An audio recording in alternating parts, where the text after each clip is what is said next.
Listeners, I am your host, Erica Salter, the Queen of Teen. We welcome you all to join us every single Tuesday at 9 a.m. right after the news. This is a whole hour of Santa Barbara teen athletes and all those people and businesses. Put your hands together. That support those athletes. I got to give a big shout out right now to Hagen's. Put it together. Now, listen. I know they took over the Vons, all right? But let me tell you something. They've got about 6 of our Roundup boxes, and I'm telling you, it's adding up to be about $400 or $500 a month, which is going to Goleta Boys and Girls Club. Hey. Woo!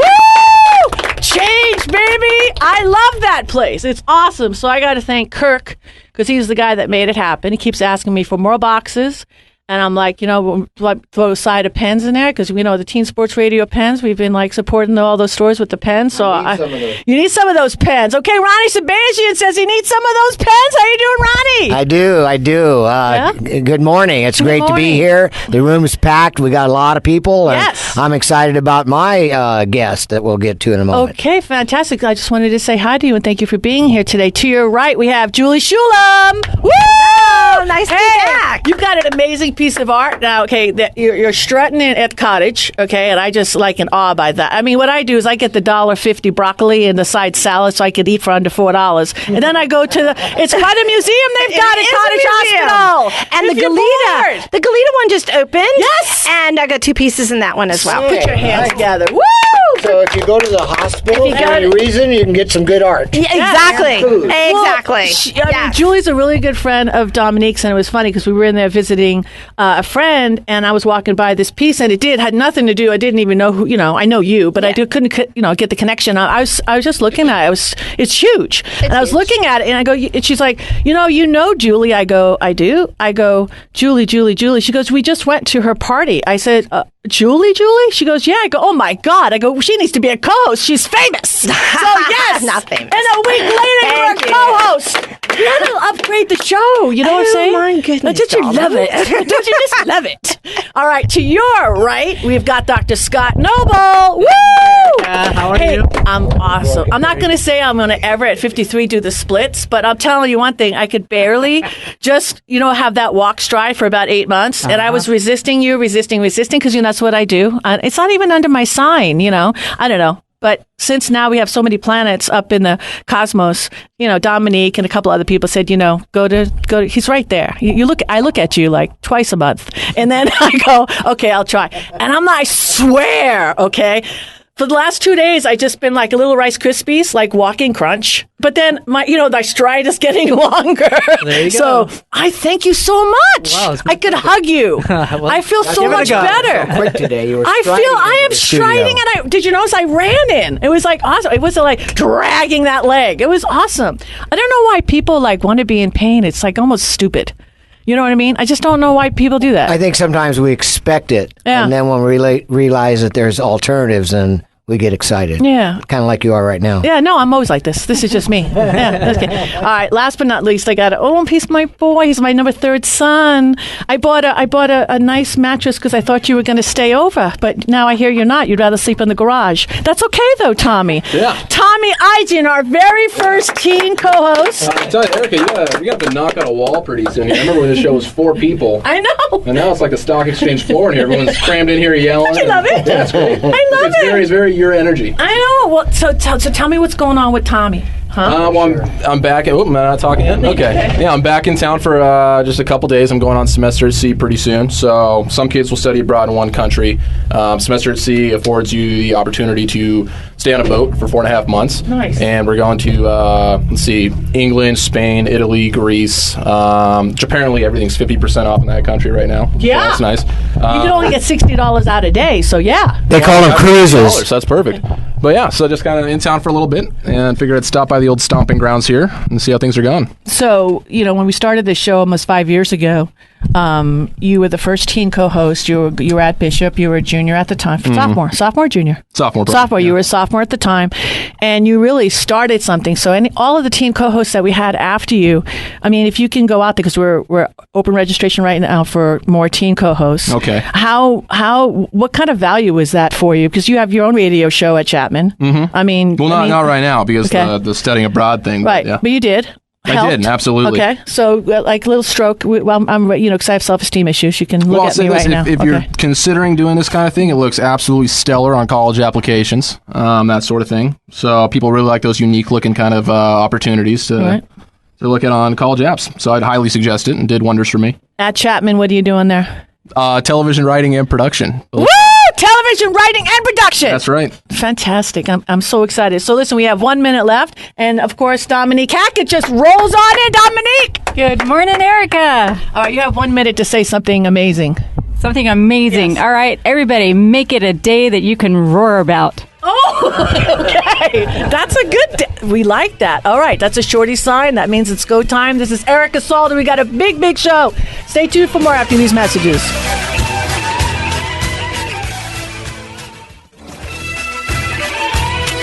We are back, and this is the Santa Barbara Teen Sports Radio Show. I am your host, Erica Salter, the Queen of Teen. Please tune in every single Tuesday, 9 a.m. We got to get right to it. Ronnie, we've got 25 people in the house. Who did you bring today? The place is packed. It is. I brought Steve Heinze, his daughter Sadie. We got enough people to clap. All right. And Steve Heinze is with Ice in Paradise. What is Ice in Paradise? I don't know. Steve, what is that? It's coming, and it's coming soon. It is the ice skating facility that you've all seen being built next to Gersh Park.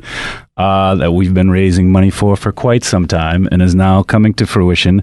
We plan to have a soft opening in September and our grand opening in October. Ice hockey, ice skating, learn to skate. There's going to be ice skating in September in We hope. This is construction, but that is the plan. Yeah, we're in a drought. Where are you going to get the water? We just freeze it one time. Oh. Actually, you know what? We have a pretty unique facility where we recycle the water. If everybody knows what a Zamboni does, cleaning the ice. We're trying to leave as small a footprint as we can. Awesome. So, any water that's needed for the ice is recycled. Will there be hockey? There is hockey. There's everything you could possibly imagine at an ice skating rink. Steve, tell us a little bit about your position there and what you're bringing to Santa Barbara for hockey. Yeah, so pretty exciting. The Los Angeles Kings, coincidentally, are starting a high school hockey league this year. Steve played for the Kings. So, let's go way back. So I played in the NHL for 12 years, finished up with the Kings. Good to know. I have a pen here. And give me your hat, Tommy. Here, let me have your hat. Can you sign this for me? All right, hold on right here. And it's a lit pen. You may keep it. Yeah. I didn't know that you were. Hello. Thank you, Ronnie. And you're hearing it right here on Teen Sports Radio. Right. Okay. So I've been fortunate enough to have this rink being built and the opportunity now to be the head coach of the local high school team. So that's going to be starting right off the bat. Wow. We're going to have our home opener October 3rd. That's amazing that you're giving back. That's like huge. That is so cool. Huge. It's exciting. It's in my blood. So are you from Santa Barbara? No, I grew up just outside of Boston. Really? Played for the Bruins for a long time. Wow. Yeah. So you come with the whole ice package? Is that what it is? I'm just saying, what? It's a good question. I got Bill Pintard looking at me saying, Erica, we ain't coming up with these questions. Bill, ask a question. Come on. Ask a question. Yes, ask a question. Come on, Bill. How did you manage to play for so long and keep your teeth? A good dentist. So, That is amazing. Actually, I got one replaced in town. It ended up rotting away because it had been broken so many times. Well, they say of all the professional athletes, professional hockey players are the toughest. And for you to play that long in that type of a sport is really amazing to you and to me. And you're walking around in pretty good shape. Yeah, still in one piece. I'm finesse player. And I'm limping around and I need surgery all the time. But this you got to be real fast. And I do know some guys that are older that play hockey, and you're going to have adult house. Oh yeah, we're already setting up. We have a beginner league, an intermediate, an advanced league, an over 40 league. It's really filling up quick. The ice time, it's pretty incredible. There's a want and a need locally. Yeah, good for you. All right, how can we help you? Because that's what we're here to do. We've raised a lot of money. IceandParadise.org. We have gotten to the point where we could finish this project, but it is a not-for-profit. It's a 501c3. Our big push right now is our community campaign that gives everybody the opportunity to be involved. It's a brick campaign. You can go online, IceandParadise.org, and it'll explain the program. You get a brick, you put your name on it, your family name, your business name. We place it out front of the arena. How many people will be able to attend any event? I mean, how many seats you have in there? Actual seats. Ronnie and I were just talking about that. Not enough with the people that are going to be. No, we have 200 seats, but there's plenty of standing room. It's be a full sheet, a full NHL sheet, and then a half size. Well, we call it a studio rink. It's a little more than half size, where birthday parties, learn to skate, figure skating. So with the 2 sheets, we're going to be able to accommodate a lot of people. That's awesome. Put your hands together. Woo! Thank you so much. You know, you've got other deals, and I'll definitely get a hold of you to put some ideas together to help you. Thank you so much for being here. Thank you very much. All right, now Steve, thanks so much for getting together with me and bringing Sadie over here so we can get her to gymnastics. But it's a great opportunity for people in Santa Barbara to learn more about what's coming to Santa Barbara and how they can be a part of it. Nice. Thanks again. Thank you very much. Very well put. Ronnie Sept, you knocked it out of the house again. You know, all I can do is what I can do. Yeah, it's awesome. All right, we got Bill Pintard. Put your hands together. Woo! Bill, what a great season. Another great season. It was all right. It was all right. You know, I was there for you. I mean, I go, you know, the guy's a night crawler. He likes to come up from behind. Yeah. You know what I'm saying? I was feeling it. Yeah. Dr. D and I was talking about that one game, and I figured, God, he win this game. I mean, I figured if you won that, talk to me. Do you rather come up from the behind, or did? Well, I mean, we had fallen behind, but our team. They just really maintained their focus, and they realized it takes 27 outs. You know, in baseball, you can't run out the clock. You can't take a knee. They got to get you out 27 times. And so we did a really good job of maintaining our focus throughout the whole game. We had a number of come-from-behind wins. We came up short in the National Baseball Congress World Series. We came in 4th. We had higher goals than that, but we did finish our season 35-7, which is the fewest amount of losses ever. And then there's one thing that you can't outcoach, and that's injuries. And we came up very injured in Wichita, but it's not the whole story. Our bullpen did collapse for the first time in the summer. So, it gets, we've won 5 national championships. And we went 35-7. 5 national championships. But I tell you what, when we come back, he says it so calmly, doesn't he? They said, "Well, how'd you guys do?" And I said, "Well, we came in 4th, and we came in the top 6 for the 12th year in a row, or something like that." And they said, "Well, what happened in the tournament? You only came in 4th." So I think we've created a monster that if we don't win, everybody goes, "What happened? What's the matter with you?" But it takes you got to have some luck in that tournament and everything else. Is 4th place like Miss Congeniality or something like that? No, what do you the trophy's really place? small, though. But we have been spoiled. We've had some tremendous years, and this was a tremendous year. Our team chemistry was really good. We had great young guys. They never quit. They played hard, but we got banged up. We lost our left fielder, and we lost our right fielder, and we lost our leading hitter. Yeah, got a colon infection right before the tournament, and then our shortstop in the second game of the tournament, he hurt his hand. But injuries happen, and but you can't outcoach them. And then I think our bullpen for the first time all season. So we got cold. That's what happened. We got cold. When you lost, was it Game 3? Yeah. I wasn't worried because in seasons past in the World Series, you'd lose one, right, but you'd bounce back and so forth. And we've run the table. Yeah, yes, right. And then you run the table. And then, of course, in the next game, Game 4, it was like every inning it went from bad to worse to terrible. And it was like, well, it's just not their year. No. The season overall, wins and losses, was your best ever. And the chemistry of the team, the group of guys. We had a great group of guys. But there was one overshadowing event that took place at the World Series. I shouldn't say event. It was a sad occurrence that took place. Yes. And I'm wondering, from your perspective, as not only a coach, but you're also a Yankees a scout, and we've all watched games for years. How much of an impact did that have on all the teams, not just the Foresters, because you guys are so connected with kids? It didn't. It made winning and losing mute. Yeah.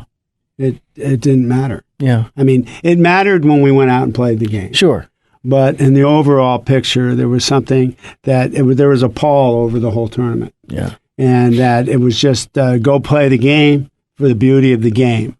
And there was winning and losing of those games didn't define the tournament. It was defined by a tragic incident.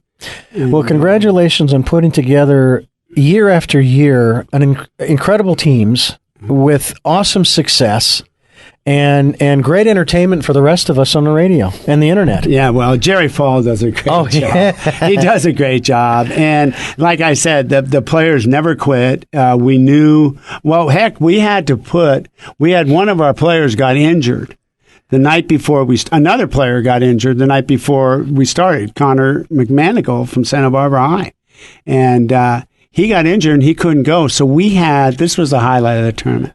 We had a coach who's 25 years old.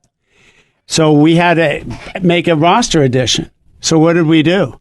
I put Robbie on there because Robbie had played for the Foresters 2 years before when we won a championship, but he broke his wrist and couldn't go to Wichita. Oh. So because of McManigal getting injured, here's Robbie now on the roster. So in the first game or the second game of the tournament, we had a nice lead. It was 7-3. I said, Robbie, you want to get in that bat? And his eyes lit up. He says, hell yeah, coach, give me in that bat. And I looked at him. He's smiling ear to ear. And all the players, this guy's a well-liked guy, Robbie Masser. I don't know if you know him. But he's going places. He's now going to law school. And he's also an associate scout with the Yankees. I made him a scout, too. Nice. So he says, I'm going to go yard, coach. I said, sure, just try to hit the ball. He says, I'm going to take it deep, coach. I said, just try to hit the ball. And this is in the top of the ninth inning. And so the first pitch came in. It was about 92 miles an hour. It was their closer. And he swung through, and he missed the ball from me to you. He missed it by 2 feet. And he swings at a pitch and misses here. No balls and one strike. And we kind of winked at each other. And the next pitch, the guy hit it down, threw it down the middle. And Robbie reared back and got his bat going. And you know what he did? Please tell me he hit it out. He hit the ball out of the stadium. Oh, yeah! Here's Masser hitting one to deep left field. Back goes Fisher, still going back, and Masser has hit it out. A 2-run homer for the coach. Can you believe that? Robbie Masser with a smile from one end of the state of Kansas to the other has hit a 2-run homer. Yeah. He hit a home run in left field, and the left fielder, he took 2 steps and the ball went. And our whole team went unglued. Our pitchers ran in from the bullpen. Nice. We mobbed them at home plate. Yeah. And the other team took offense to it because it was a 3-run home run. Now it's 10-3. They didn't know the story, of course, about they hit a home run. They throw a party like it's 4th of July.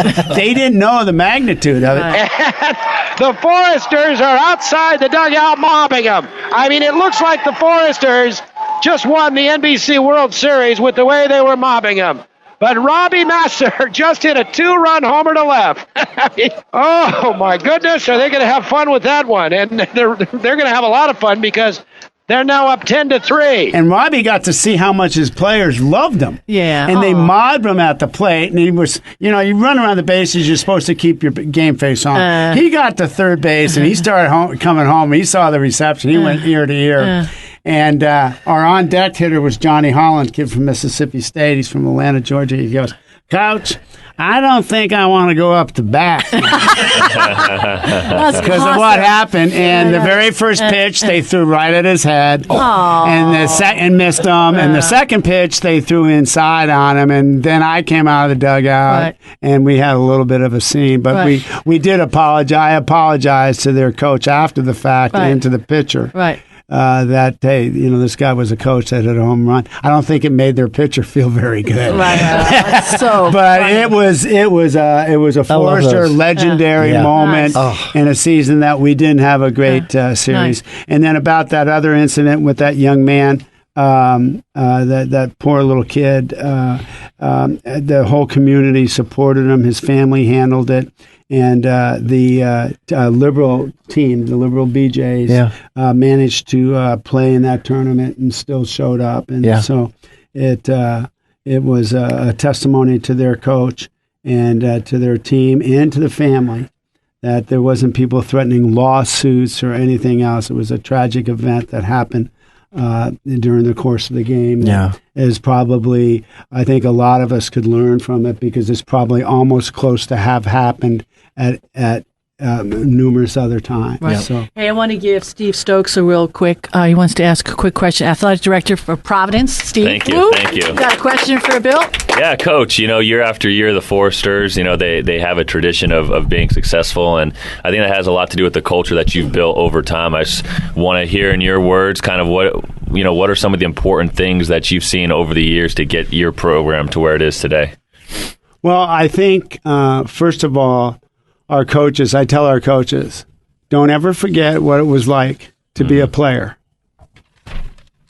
Remember those coaches that got in your head and either didn't allow, because of their overcoaching or their negativity, affect your play. Remember that. Don't be that guy. And remember, we're all peers. We're just older than them. Absolutely. And we're both playing. Yeah. And the other thing is, and I found out, and it's really not that hard, but if you're going to coach, you need to care about your players.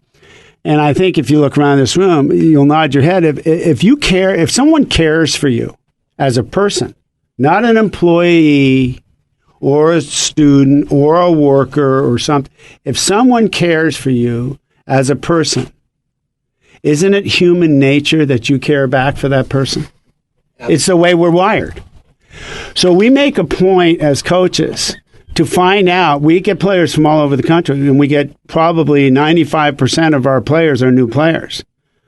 We make a point of finding out about their family. They have brothers and sisters. I even know what their dog's name are. So if Johnny Holland doesn't, I said, hey, old Rufus would have bit you in the rear end if you ran like that at home. But so I think it's just a fact of there's a lot of negativity in this world, and your players are not going to compete at a high level when they're dealing with negativity. They need to strive for success and deal with their failure. And it's pretty simple. Yeah, those relationships that you build are very powerful, and it sounds like your players have love for your assistant coach that went deep too. Yeah, I mean, love goes a long way. Absolutely. And I never thought I would talk about it as a coach.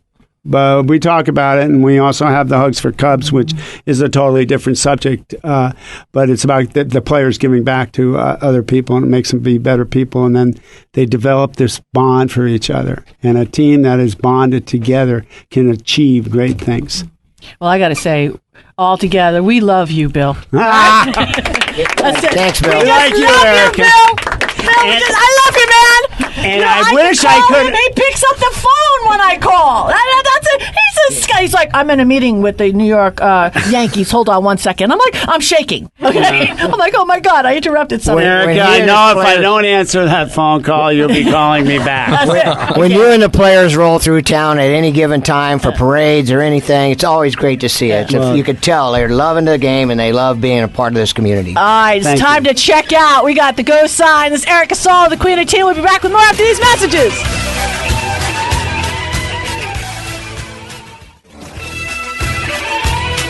We are back, and this is the Santa Barbara Teen Sports Radio Show. I am your host, Erica Saul, the Queen of Teen. Please tune in every single Tuesday, 9 Dominique, where else can you find us? I like the Facebook page we have. That's really fun. We're on the internet at sbtsr.com for short, and that's teensportsradio.com. So awesome.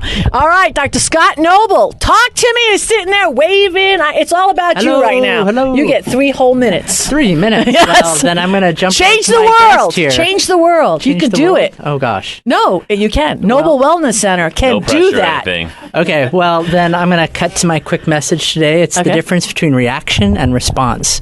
Reaction essentially is something that is pre-programmed. It is not spontaneous. It doesn't take into all of the attributes of the moment, and a response manages to gather up all those attributes and act effectively in matching all the information.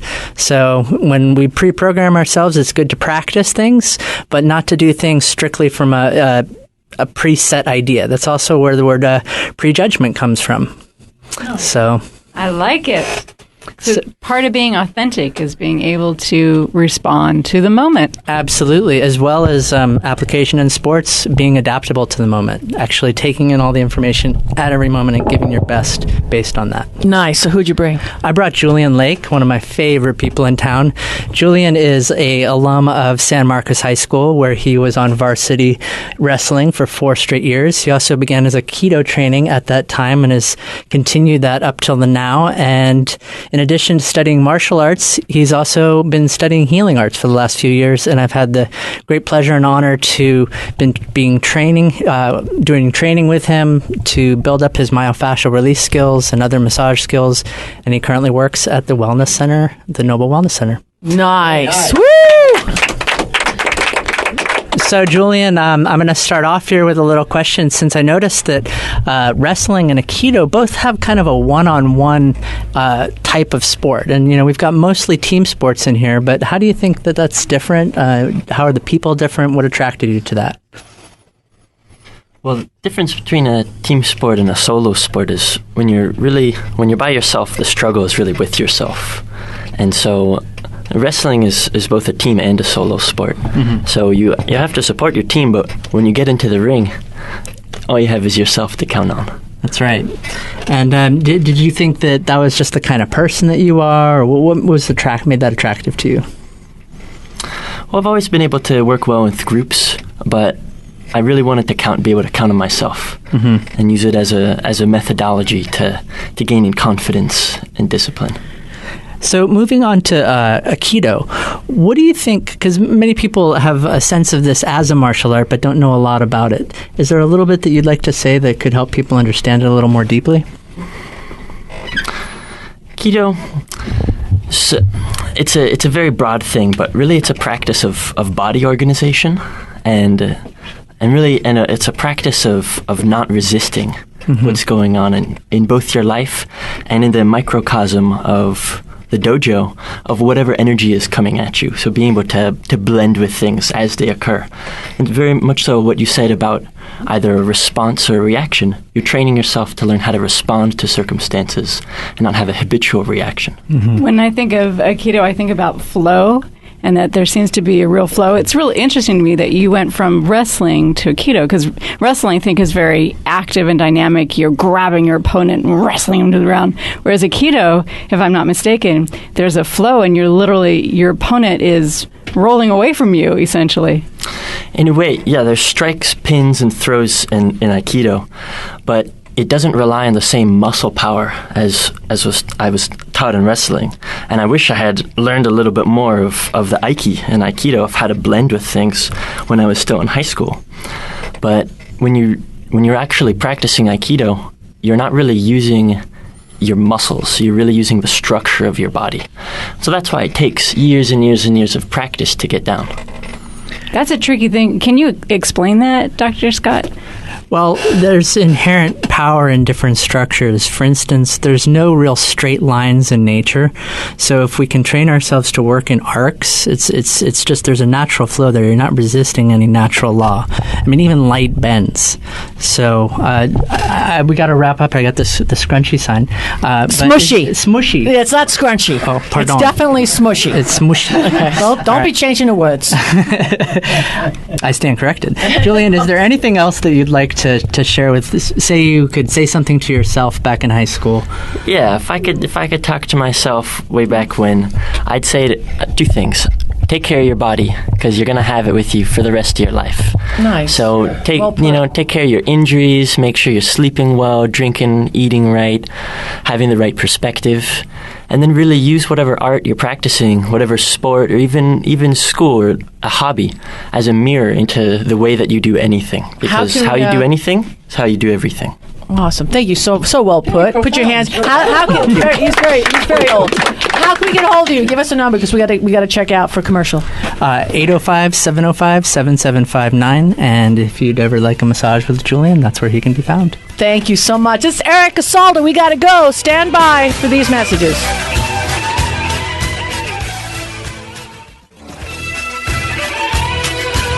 We are back, and this is the Santa Barbara Teen Sports Radio Show. I am your host, Eric Casalda. Please tune in every single Tuesday, 9 a.m. All right, up in the house. Who do we got looking around? Okay, there he is, Steve Stokes. Back up on the mic. Thank you.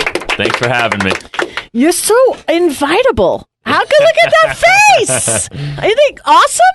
I just love this guy. Face, no, it's the voice too. You got the whole package. You know, I got a face for radio. Serious? Yeah. No, honestly. And then everybody you bring in are like superstars. I'm so impressed. I kid you not, with Providence. And it's not. And you've 2 years in a row now? Best small. What kind of rating is that? Back to back. Back to back. We swept the independent best private school in town for every level. Fantastic. High school, middle school, elementary, preschool, everything. We got them all. Yeah, you're doing something right. Seriously. Yeah, absolutely. Fantastic. It's building and it's growing.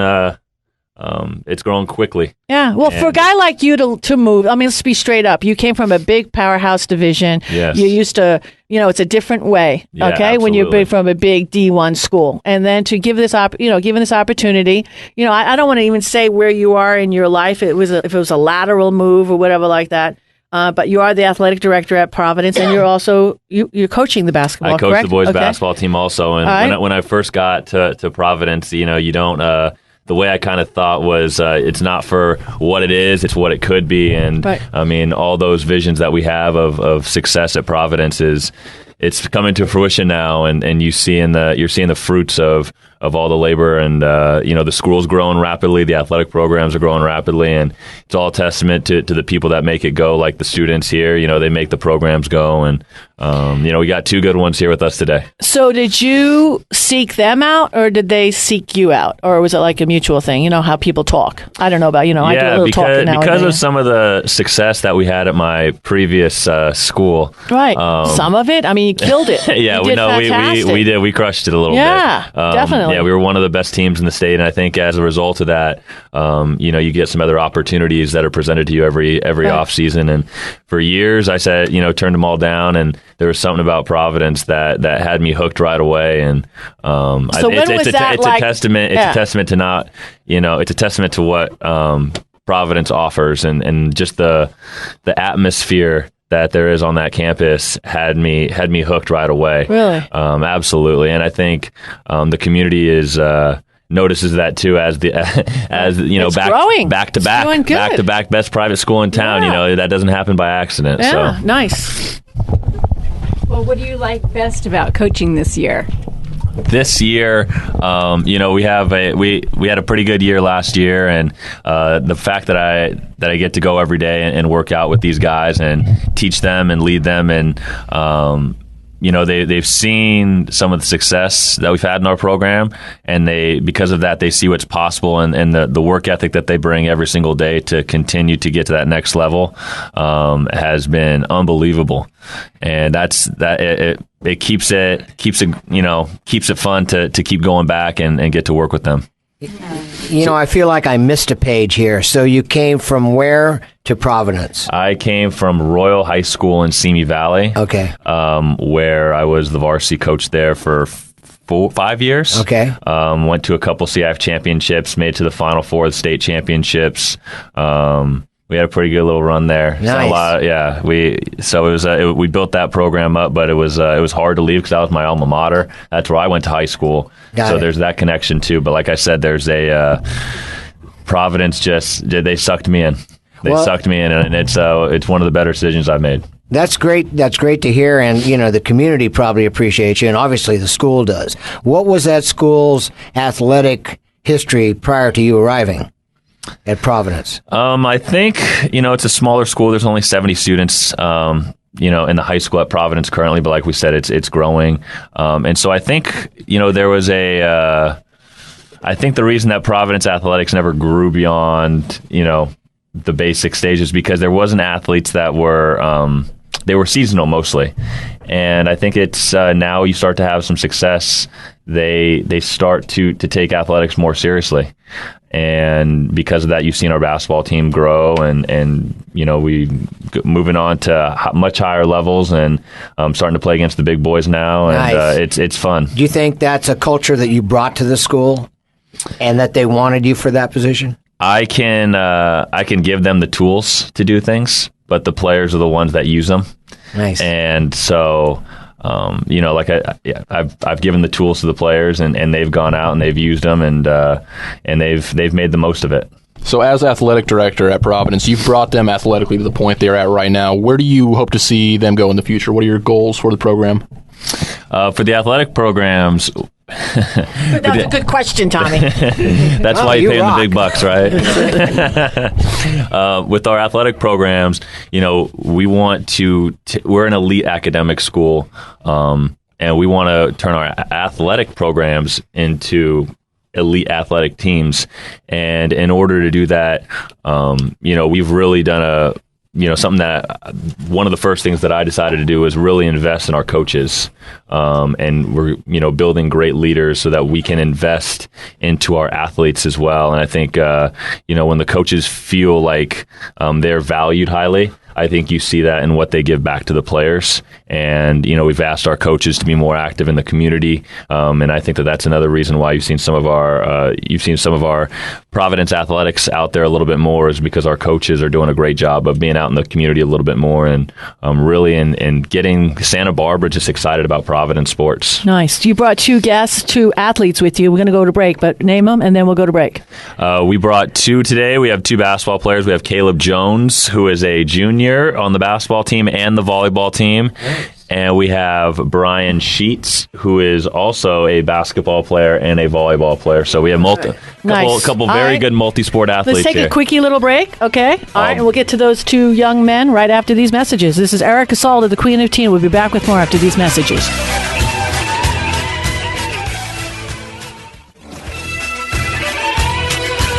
We are back, and this is the Santa Barbara Teen Sports Radio Show. I am your host, Erica Salda, the Queen of Teen. Please tune in every single Tuesday at 9 a.m.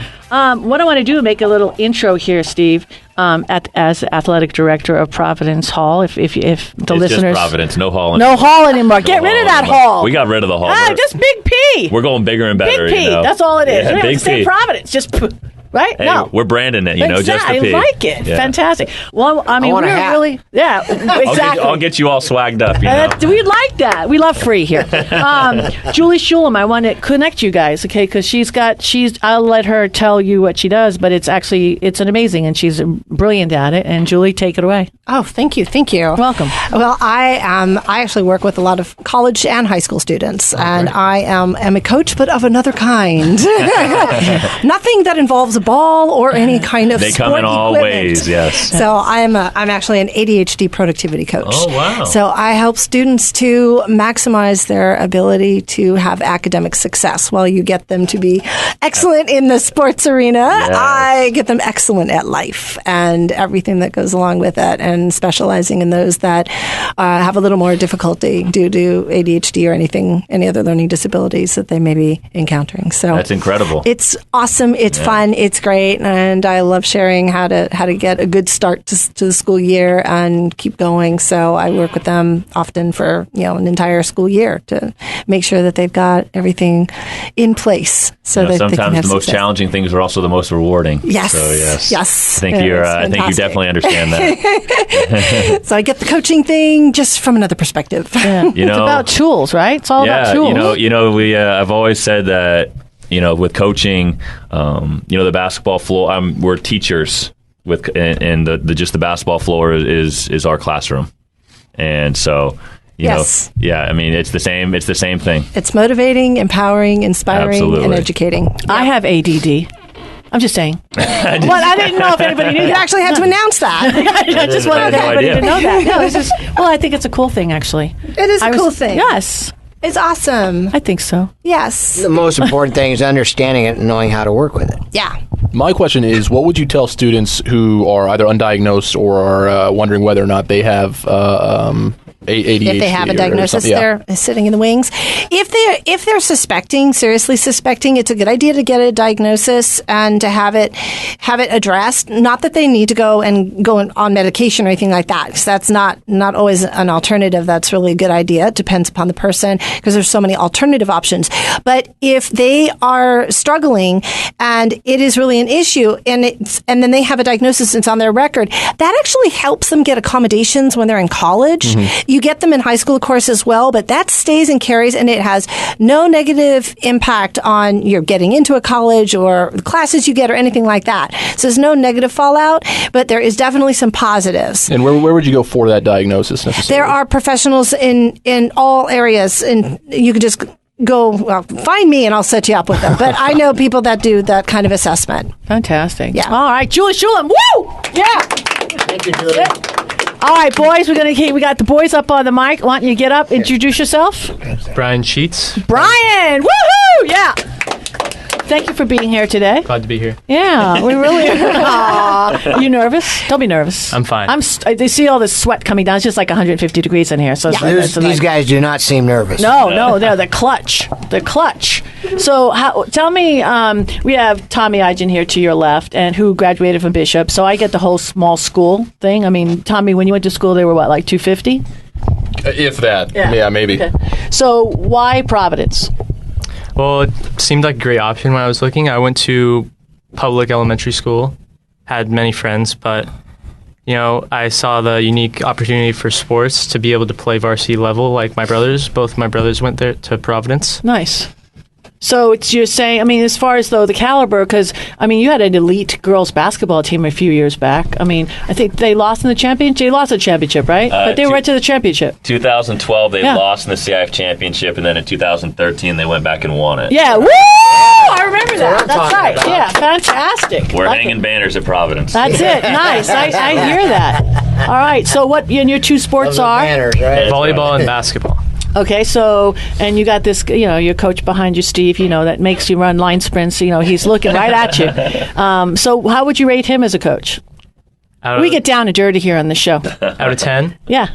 10. Whoa! You're getting a back massage now. I like that. know. That's awesome. That is awesome. So what's this? Why do you say 10? I mean, you have to. Well, every practice brings great enthusiasm. I probably shake his hand about 4 times every day, Nice. even at school. And practices are just fun. Nice. Not just physical. So They're physical, but... What's your goals for this year? What do you want to do? Well, obviously Basketball. win league title. Nice. Tied Obviously, for well, that's a second dumb last year, I question, think. of course. Yeah, Yeah. Absolutely. Ridiculous. Nice. Yeah, but it also grows the team because we had some players that were struggling last year, but now they're perfectly fine and can play. Nice. So introduce your buddy over here. Who do you bring? It's Caleb Jones. Caleb Jones. All right. Woo! Caleb, we got 3 big minutes to talk all about Caleb. Okay, so you're a two-sport athlete as well? Yeah, same as Brian, basketball and volleyball. Okay. Played So- basketball basically all of my life, and then volleyball kind of picked that up in high school. So you a 2 or a 3? What are you exactly on the floor? Basketball. And I'm kind of all over the place. Are you really? Yeah. Okay. Almost every year that I've been in high school, I've kind of switced spots. Good. Spots. and played Utility. kind of I a like that. So different thing every year. So would you we'll like see what I'm this gonna guy do this year. next to you? Would you like take? He's the guy you want to pass it to with 3 seconds left on the end of the game. Down by 1. You're going to give it to him, or is he going to give it to you? Tell the truth.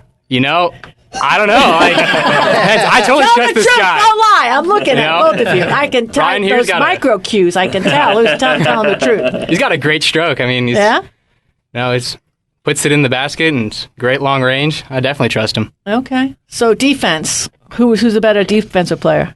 Gonna have to go with Caleb. Woo! You already own it. I And like the coach that. is pointing to him. Yeah, too. exactly. I like that. that. All right, that's I got to good. give a plug for Caleb's defense right here. Yeah? You know, we played against a player this past season who was 6'8". Caleb's about, what, 6'1"? 6 foot, coach. 6 foot. Oh, that's adorable. We played against a guy who's 6'8". I mean, he's on all the ESPN top players in the country list. He's got offers from everywhere, and Caleb shut him down. Shut him down! Shut him down. Shut him down!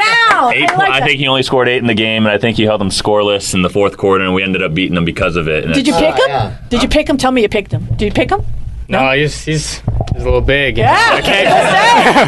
Did he put the ball? Oh yeah, I couldn't reach. You know, That's what it's I'm saying. Oh, did you kick him? No, I'm just saying you don't do that. No, we don't do that. No. Maybe. I know exactly. Oh, that's awesome. Not at Providence. No. Man. Hey, we got a minute left, and I got to say, Steve, I love what you're doing over there. Put your hands together, boys. Thank you for being here. We had Ronnie Sebastian. We had Tommy. My Tommy. Tommy, you going to stay over? No. Okay. I'll do my best. Okay. Why did I buy a mattress? Okay. Dominique Hackett, I love you. We had Dr. Scott Noble in the house, and of course Juli Shulem and Dr. D. Julie, thank you. Oh, my Stop being a stranger. Hey, if anybody's out there and is going to be going to I don't want you to have to go to the hospital, but check out her work. She's brilliant. Art. Yeah, her work. Yeah. She's not in the hospital. You don't have to visit her. She actually got stuff hung on the walls. Hey, it's always glad. I love the show, and I want to thank Santa Barbara. We'll see you next week. This is Erica Salter, the Queen of Teen. Please tune in and join us next Tuesday at KZSB AM 1290 at 9:06 a.m. when we will go behind the scenes with the local students, athletes, coaches, parents, volunteers, and all other teen sports supporters. This is all brought to you by ePro Insurance Agency, leader in gift planning and wealth preservation since 1983. So please follow along and support our student athletes by reading the Santa Barbara News Press, and then join me, Erica Salda, the Queen of Teen, Dr. Dugan, my co-host, friends, teens, every week on the Santa Barbara News Press radio station. You're the best around.